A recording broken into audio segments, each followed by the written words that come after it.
Hello আমার প্রিয় বন্ধুরা, তোমরা সবাই কেমন আছো? আশা করি সবাই ভালো আছো আর আমিও ভালো আছি। প্রতিদিনের মতো আজকেও নিয়ে আসলাম একটা নতুন রেসিপি। আজকে রেসিপিটা হলো দেশি চিকেন। দেশি চিকেনের রেসিপিটা কিভাবে তৈরি করি তোমরা সম্পূর্ণ ভিডিওটা দেখতে থাকো, ভিডিওর শেষ অবধি। সবার প্রথমে আমি চিকেনগুলোকে ধুয়ে নিলাম খুব যত্ন সহকারে, ভালো করে জল দিয়ে। মাংসগুলোকে ভালো করে ধুয়ে আমি কিছু সময়ের জন্য মাংসগুলোকে ম্যারিনেট করে নিলাম। সব মশলা দিয়ে একসাথে মাংসগুলোকে কিছু সময়ের জন্য ম্যারিনেট করে রাখলাম। এবার আমি কড়াইতে কিছু পরিমাণ তেল দিয়ে তেলের উপর আরও কিছু পেঁয়াজ কুচি দিয়ে দিলাম। পেঁয়াজ কুচি যখন বাদামি কালার ধরেছে তখন আমি ম্যারিনেট করা মাংসগুলোকে কড়াইয়ের উপর দিয়ে দিলাম তেলের মাঝে।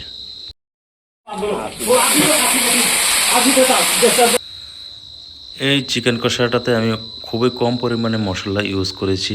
এর মধ্যে রয়েছে কিছু সংখ্যক ধনিয়া গুঁড়া, হলুদের গুঁড়া আর জিরা গুঁড়া, আদা, রসুন, কাঁচা লঙ্কা, পেঁয়াজ কুচি। এর মাঝে রয়েছে একটু হালকা কাশ্মীরি লঙ্কার গুঁড়া, যেন কালারটা লাল আসে, এর কারণে দিয়েছি কাশ্মীরি লাল মরিচের গুঁড়া। যদি টক দই দেওয়া যায় তাহলে আরও সুস্বাদু হয় মাংসটা। আর আমি এখন দিয়েছি একটু লেবুর রস, কারণ আমার কাছে সাধন ছিল না, যার কারণে আমি টক দই দিতে পারিনি। আমাদের ক্যাম্পে, ফৌজিদের ক্যাম্পে বেশিরভাগই এরকমভাবে মাংস রান্না করি। सभी का इनवाइट आ जाइए आप। फौजी की चिकन में बन रहा है चिकन। আর তোমরা বাড়ি ঘরে কীভাবে মাংস রান্না করো অবশ্যই কমেন্টে জানাবে।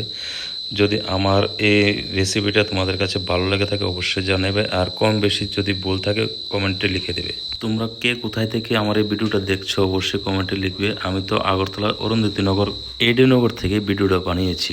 দেশি চিকেন কষাটা আমার মোটামুটি শেষ হয়ে গেছে। দেখো খুব শুকনো হয়ে গেছে, ভাজি ভাজি হয়ে গেছে, লাল আকার ধারণ করেছে। এমন নতুন নতুন রেসিপি দেখার জন্য আমার পেজটাকে ফলো দিয়ে পাশে থাকবে। ভিডিওটা দেখার জন্য অসংখ্য ধন্যবাদ সবাইকে।